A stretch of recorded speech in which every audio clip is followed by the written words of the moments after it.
ऐसी कर रही है और उधर टीवी देख रही है। तो एक व्यक्ति ने वहां सुई ले लिया और किसी के पेट में डाल दिया, तो इन्होंने इसमें दौड़के में और ऐसी करती रहती है। वहां का दृश्य देख रहे हो, इधर ये चल रहा है। अब वो संस्कार कैसे होगा दौड़के की भाषी में? खाते वो भी कहेगा कब घोड़ दो तुझे, क्योंकि कभी सात्विक भावना रखी है भोजन बनाते समय? अगर परिणाम आपके ऐसे तो भोजन क्या करेगा? और ये भी बात है, भोजन भी बन गया, बनाने वाले ने भी सात्विकता से बना दिया और टीवी के सामने बैठ गए भोजन करते। वहां दृश्य देख रहे हैं, हालामारी देख रहे हैं और यहाँ ग्रास मुंह में डाल रहा है। अब उसके साथ कितने मच्छर जा रहे हैं इसको भी पता नहीं। रात्रि भोजन की त्याग तो बहुत दूर रही। आप दिन में भी भोजन देख कर नहीं खा रहे और कहते अहिंसा परम धर्म कहते। और आज सुनने को आया आहार और जीवन को क्या बता दें आप लोगों को, क्योंकि टीवी देखते देखते भोजन बनाना और खाना अपने आयु को कम करना है, अपने परिणामों को बिगाड़ना है। क्योंकि हम जैसे अभी महाराज जी ने बताया, हमारे गुरु महाराज कहते अपने हाथ क्या इधर उधर मत देखो, क्योंकि बाहर देखने से विकल्प ही विकल्प है। क्योंकि यहाँ देखेंगे तो हमारी सात्विकता रहेगी और हमारे परिणाम अच्छे रहेंगे। ऐसे करते करते दूसरों को देखकर खाएंगे तो परिणाम बिगड़ेंगे और ग्रास के साथ वो संस्कार अंदर चला जाएगा, परिणाम बिगड़ेंगे हमारे। इसीलिए कहा जाता है किसी की ओर मत देखना। सात्विक देखो, बच्चों के बुद्धि का विकास किनका किनका हुआ है?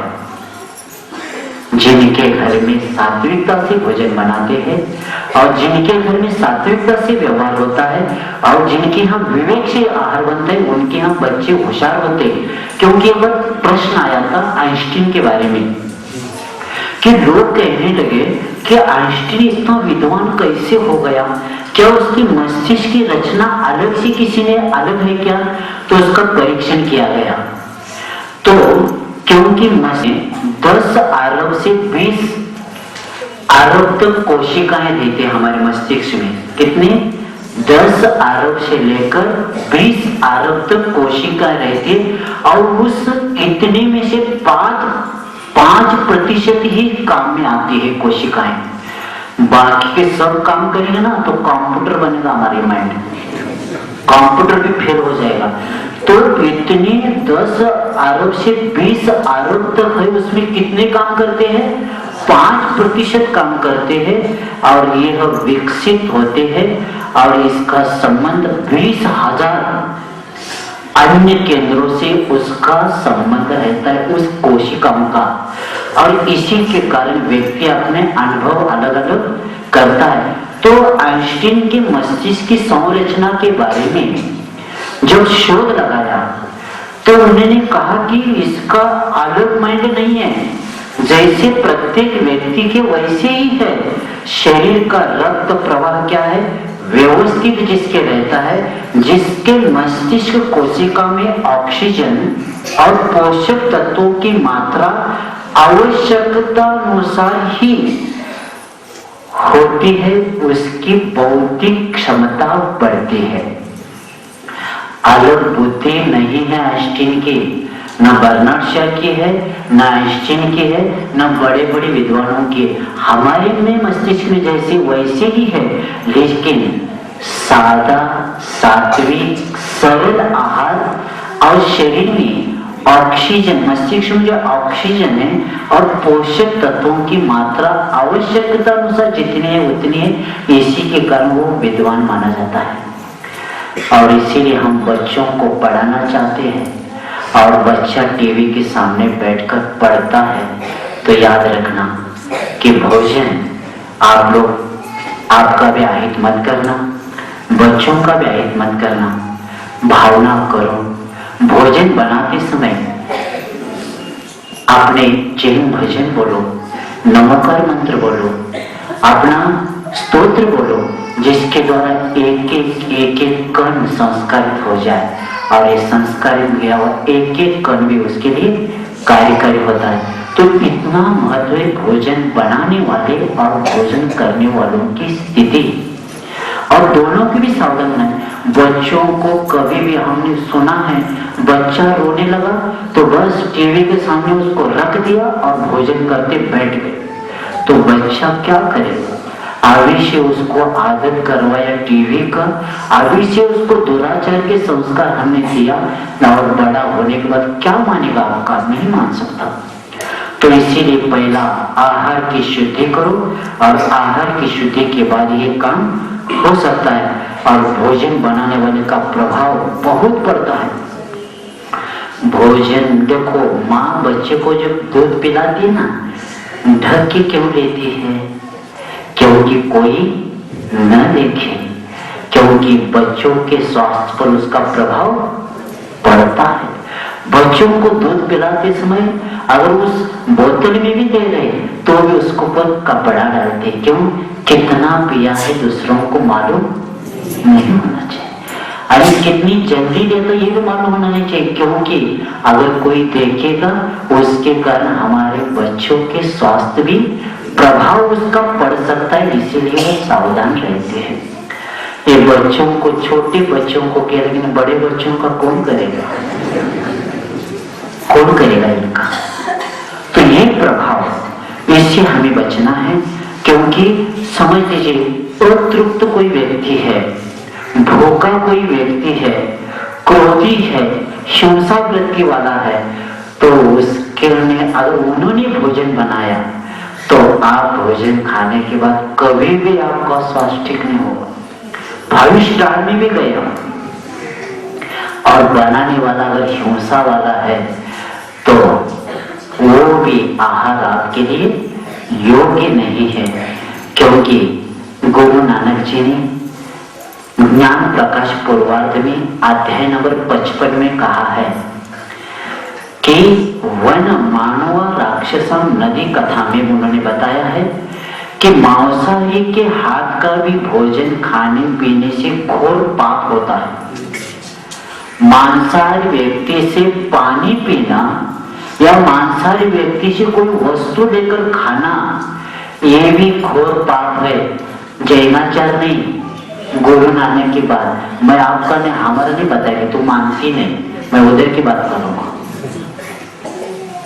गुरु नानक ने जब ये बात कहा है कि मांसाहारी के हाथ से खाने से पाप लगता है, और अब क्या क्या खाते, भेड़ खाते, वो खाते, ये खाते, पाव खाते। पाव कौन सा पाव? कौन सा ब्रेड? बन पाव। अब देखो, बन पाव है, ब्रेड पाव, बन पाव है। अब वो कैसे बना है? ऐसे ऐसे कर रहा था, करते करते ऐसा व्यवस्था, हाँ, अच्छा ब्रेड बनना चाहिए। पैकिंग तो सुंदर, पैकिंग में खरीदी करने वाला भी दिखता है, इतना चमक वाला, और उसको हाथ ब्रेड नहीं कहा, क्या कहा? पाव। पाव से तो नहीं बना, पैर से। जो पैर से बनता है उसको पाव ब्रेड कहते हैं। कहाँ कहाँ करेंगे? इतनी बिक्री हो रही, वो कहाँ कहाँ से लाएंगे? और थोड़ा सा उस अंदर थोड़ा सा दरवाजे खोलते देखना ना, कितनी गंदगी आती है वहां पीछे से देखना चाहिए। वो जहां आपका आइटम बनता है नया नया, हाथ बनाने वाला देखना चाहिए, टॉवल सिर्फ लगाया, घाम आ रहा है, क्या क्या हो रहा है, और उसमें वो चल रहा है, और आप क्या कहते हैं? चाय के साथ स्टैंडर्ड है हम लोग। हम घर का नहीं खाते, कहाँ का खाते? बाहर का नाश्ता करते, घर का थोड़ा सा खाते दोपहर को। तो ये देखो, मांसाहारी व्यक्ति ने बनाया हुआ, यहाँ तो हमारे आचार्य कहते हैं कि एक जीव में असंख्यात जीव होते, एक बूंद में, और विज्ञान कहता है कि एक बूंद में 36,450 जीव होते हैं, और वहां प्यारे प्यारे कहाँ छना था उन्होंने, क्या छाना था? किसने छाना है पानी? ब्रेड बनते समय, बिस्किट बनते समय, और ऐसे करते, और यहाँ उदक चंदन से होता है। और नाश्ता पर कहते पाव ब्रेड, बिस्किट भी खा के आते जिसमें मांस डाला है। और यहाँ अहिंसा की बात करती है, और जी खाते आते, कौन सी जी? पार्ले जी, उसमें भी मांस होता है। पढ़ो, लिखे पढ़े हैं आप लोग, उसमें भी डला हुआ रहता है। ट्रक ट्रक भर के अंडी जाती है वहां, फोटो देख लो। और आप कहते हैं अष्टमुर्गुण का हम पालन करते महाराज।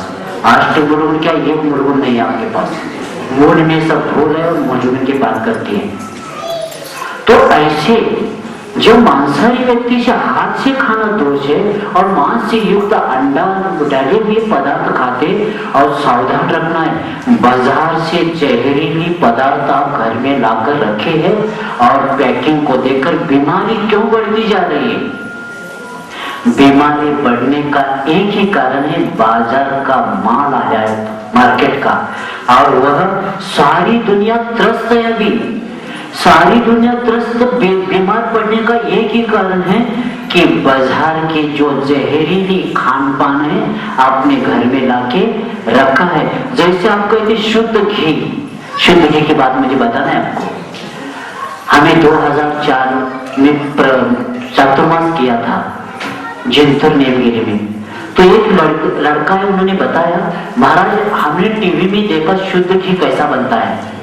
आपने भी देखा है क्या? नहीं, क्या पता, आप ऐसा नहीं देखते, आपको समय कहाँ है ऐसे देखने से।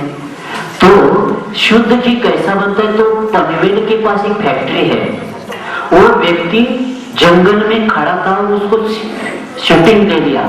एक हड्डी से भरी हुई ट्रक जा रही थी उस जंगल में से, जंगल में से जाते जाते घने जंगल के बीच में पहुंच गई जहां वो फैक्ट्री थी। फैक्ट्री के पास जाने के बाद जितनी हड्डियां थी उसको पूरे बड़ा परत जैसा होता है, जैसे गुड़ का रहता है ना, उतने बड़े रहते, उसमें सब हड्डियां डालते हैं, और डालने के बाद उसको उबाला जाता है। उबालने के बाद उतनी जो फेन आता है उसको इकट्ठा करके साइड में लेते, और ऐसे कुछ पदार्थ आते हैं, और आपके पास पैकेट आता है शुद्ध घी, खाओ शुद्ध घी। पैकेट पर शुद्ध शब्द है, लेकिन अंदर हड्डियों से ऊपर जो आया था उसका वो है। इसलिए घी नहीं खाना अच्छा है, लेकिन मार्केट का घी मत खाओ। हड्डी से जो भी आपने सुना, क्या किसको कहां कहां महाराज लोगों को विषय लेना पड़ रहा है।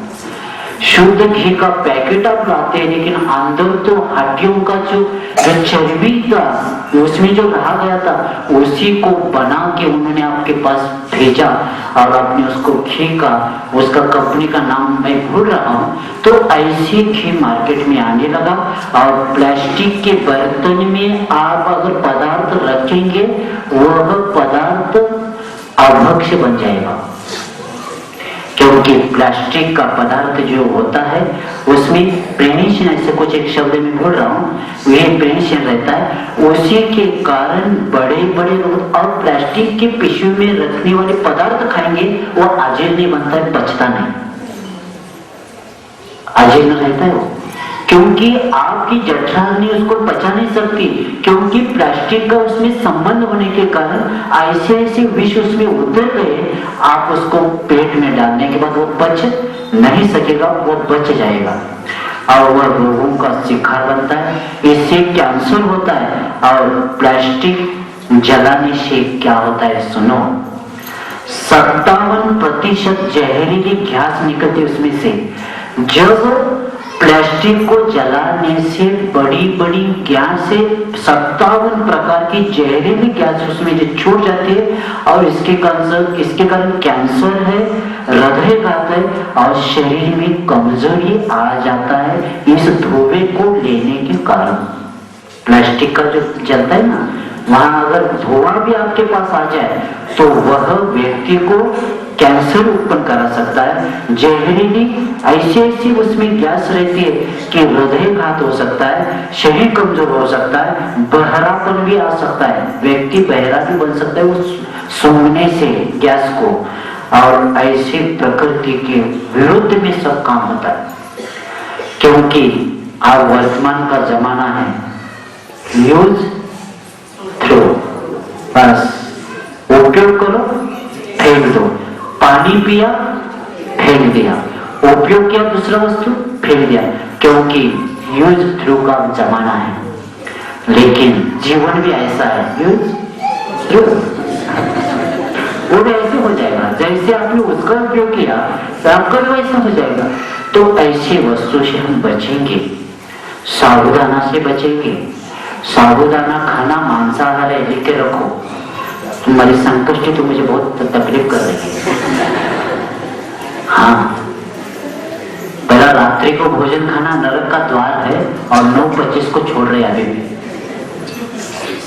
और उसमें मांस खाया, शाबू खाना मांस खाना है, क्योंकि शकरकंद से बनता है। 6 महीने उस शकरकंद को रखते हैं और जब तक उसमें जीव नहीं होते तब तक उसमें बच्चे उतरते नहीं, और बाद में उसको घोटते जैसे खवा घोटते वैसे, और सब जीव मर जाते। और मशीन में से आता है सेलम से आ जाता है पैकिंग होके। हाँ, खाओ अच्छे से, उपवास छोड़ना है, छोड़ो मांस खा के उपवास छोड़ो। उसके अच्छा है 4 बार खाओ, लेकिन वो संकष्टी मत, यानी ये मत करो, उपवास मत करो। इसके द्वारा बहुत अनर्थ होता है। चाय है, अब ज्यादा समय क्योंकि आपके विषय हमें बहुत आगे लेना है। जैसे किटकैट है, आप बच्चों को देते, किटकैट में गौ मांस रहता है। अपने बच्चों को भी बताना, और आप खाते तो आप भी छोड़ देना, पहला तुमको छुड़वाना पड़ेगा। किटकैट है और उसमें आइसक्रीम है, आइसक्रीम में 6% चर्बी होती है। कितनी? 6% चर्बी रहती है आइसक्रीम में। चाय से निकोटीन रहता है, कॉफी है कैफीन रहता है, इसके द्वारा भी बुद्धि का ह्रास होता है चाय से।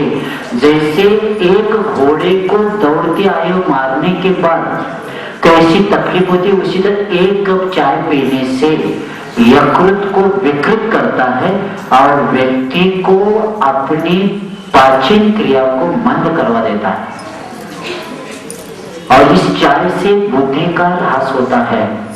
चाय पीने से अनिद्रा के कारण स्वास्थ्य बिगड़ जाता है और व्यक्ति अपने आयु में से आधा आयु चाय के नाम पर बंद कर देता है। इसमें उसका जीवन समाप्त हो जाता है। तो ऐसे इस बातों को याद रखेंगे। और जैसे भोजन आप करते हैं, क्योंकि जैसे व्यवहार से स्वभाव का ज्ञान होता है, उसी तरह खान पान के द्वारा धार्मिक विवेक का भी ज्ञान हो जाता है। व्यक्ति क्या खाता है हम देखेंगे तो जानेंगे इसके पास धर्म कितना है। तो प्रसंग आता है रामायण का, वाल्मीकि रामायण का। सुंदरकांड में प्रसंग आता है, सीता जी को लेकर गए हैं, रावण ने अशोक वाटिका में रखा है। रामचंद्र जी सोच रहे हैं कि किसी को तो भेजना पड़ेगा और सीता का शोध अपने को लगाना पड़ेगा। तो हनुमान जी को तैयार कर लेते हैं और हनुमान जी जाते हैं। कहा जाता है कि लंका में सीता जी कहाँ है देख लेना। हनुमान जी प्रत्येक जगह नगर नगर घूमते घूमते उस अशोक वाटिका में आते तो एक पेड़ के नीचे कोई व्यक्ति सफेद साड़ी पहन के बैठी है और दृष्टि ऊपर नहीं नीचे है। सोचता है कि राजघराने के कुल की मर्यादा पालने वाली जो महिला होती है वो मर्यादा में रहने के कारण वो ऊपर नहीं देखती, तो वो नीचे देखने में समझ लिया और वहां जाकर उनके सामने उतर गए और उन्हें कहा कि मैं बहुत दिनों से ढूंढ रहा था, आज आपका दर्शन हुआ, मैं सौभाग्य समझता हूँ और आपको मैं लेने के लिए आया हूँ। सीता जी ऊपर नहीं देखती, क्योंकि रावण भी रूप बदल के आ सकता है, क्योंकि इतने दिनों से कितनी बार आया कितनी बार मुझे मनाने की कोशिश किया, तो किसी का रुपये लेकर वही रुपये ऐसा लेकर भी आ सकता है, इसलिए सीता जी ऊपर नहीं देखती। वो कहते हैं बार बार देखिए ना, मैं रामचंद्र जी के पास आया हूँ, मैं उन्हीं का भक्त हूँ, मैं उन्हीं का सेवक हूँ, तो भी वो ऊपर नहीं देखती। तब वह बार बार कहने से एक बार ऊपर धीरे से देखती है। आप वहां से आए? हाँ। तो ये बताइए रामचंद्र जी कहाँ रहते हैं?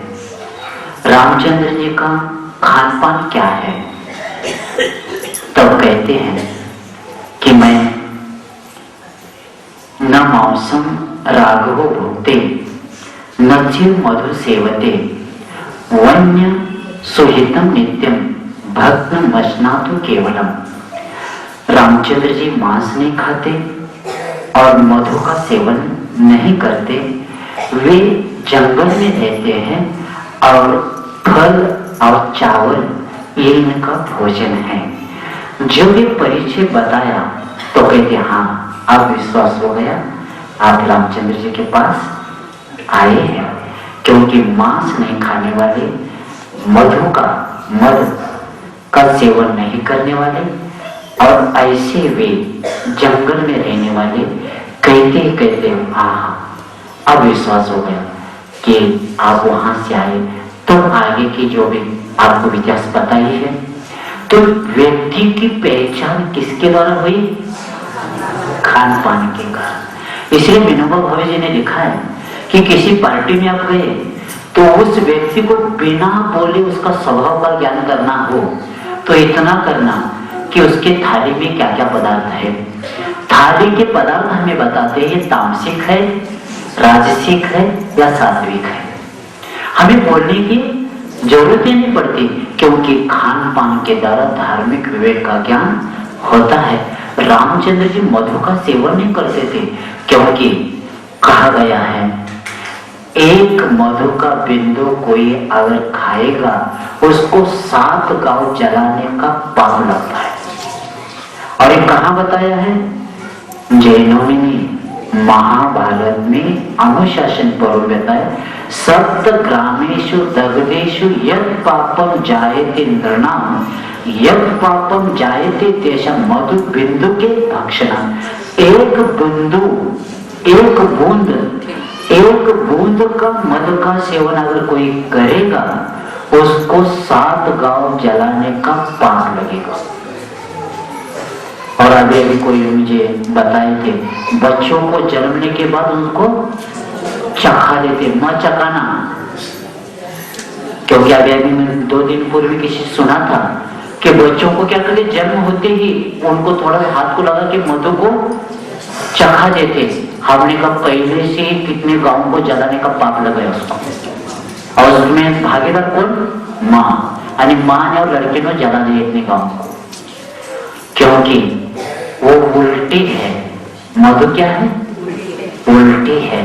उन्होंने पैर में से नहीं लाया, मुंह में से लाया था। समझ लीजिए कोई कुछ रसगुल्ला खा रहा था या जलेबी खाता, खाते खाते मुंह से निकाला और आपको दिया, खाएंगे क्या?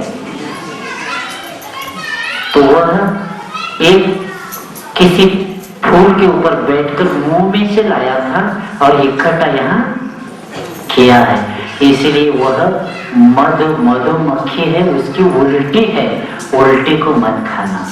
और कहीं आपको डॉक्टर आपको कहते हैं कि ये दवा आपको मध के साथ देना है, तो धौला में आया है मधु शब्द का आया है। मधु का अर्थ है गुड़। कौन सा गुड़? पुराना गुड़ को चाशनी बनाना और उसके साथ उस दवा को लेना तो आपका काम हो जाएगा, लेकिन मध खा के पाप मत कमाना। तो ये मध ये भी नहीं खाते थे और ऐसे भी मध्य मांस का त्यागी ऐसे लोग थे। और इन लोगों ने, और ये भी बात है आप लोग द्विदल बहुत खाते हैं, उसकी भी बात करना है। द्विदल जानते हैं? आपको तो 2 दल मालूम है, कांग्रेस और जनता। द्विदल वो द्विदल नहीं, आहार भी द्विदल होता है। क्या द्विदल होता है? मठा और दही के साथ जिस धान्य का, अनाज का दो दल होता है, उसमें हरभरा है, मूंग है, ये जितनी भी पदार्थ है, तूर की दाल है, ये जितनी भी पदार्थ है, उसके साथ झुनके के साथ दही खाएंगे तो मांस ही खाए, क्योंकि दोनों मिलने के बाद जीवों की उत्पत्ति होती है। देखो किसके साथ? ये दोनों मिलने के बाद हिंसा नहीं, दोनों मिलके मुंह में जाने के बाद लाल जब मिल जाते तब उसमें जीवों की उत्पत्ति होती है। इसीलिए मठा और दही के साथ दही वड़ा मत खाना आप लोग, क्योंकि ये द्विदल में आ जाता है, इससे दोष लगता है। और दक्षिण में कई महाराज लोग भी कहने लगे, क्या महाराज बता रहे, शास्त्रों में पढ़ो द्विदल दोष में आता है, क्योंकि कई लोगों को, त्यागियों को भी पता नहीं, मिला के ही खाते हो। अब बेचारे उनको पता नहीं तो इनको कौन समझाएगा। तो इसीलिए सावधानता के साथ, जैसे जिलेबी भी बनती है, वो पहले दिन रखते क्या? पहले दिन से रखते, दाल में डालते ना, पहले नहीं डालना, उसमें नींबू का ऐसा कुछ डालते, उसके द्वारा भी बनता है, लेकिन मठा मत डालना उसमें, नहीं तो द्विदल बन जाएगा, उसी के कारण दोष लग जाता है। तो ये खान पान की बात कहाँ तक करें? हाँ, नमक के बारे में भी, रई के बारे में भी बताया जाता है। तो इस तरह, क्योंकि मांसाहार नैतिक और आध्यात्मिक कारण का पतन के लिए कारण है, तो इसीलिए ऐसे पदार्थ से हम बचे। अब हाँ, एक रविवार कोई रखा है आपका, 1 घंटा तो हो गया, कितने रविवार देना पड़ेगा कह नहीं सकते। विषय तो इतना बड़ा है आहार और जीवन का, कि हम आहार अगर हमारा सात्विक है तो हमारा जीवन सात्विक बनेगा। अगर नहीं तो नगर पालिका डिब्बा जैसा रहता है, सब उसमें फेंका जाता है, उसको नगर पालिका डिब्बा मत बनाना। सात्विकता के साथ प्रत्येक रात को देख कर खाना, और इसी के कारण बच्चों में संस्कार करना हो, घर में भी ये जितनी भी पदार्थ है मार्केट के, कभी भी विश्वास। और हमने सुना है अब संडे को किचन रूम को छुट्टी भी देने लगे लोग, रविवार के दिन बच्चों को ये सब, चलो कहाँ अब अशुद्ध भोजन करके आएंगे, आज संडे के लिए छुट्टी, शुद्ध आहार 6 दिन खाया है, आज दिन क्या करेंगे? अशुद्ध भोजन खा के आएंगे। बहुत दिन होगा शुद्ध खाते खाते, जरा नमकीन भी चाहिए ना, मीठा खाते खाते थोड़ा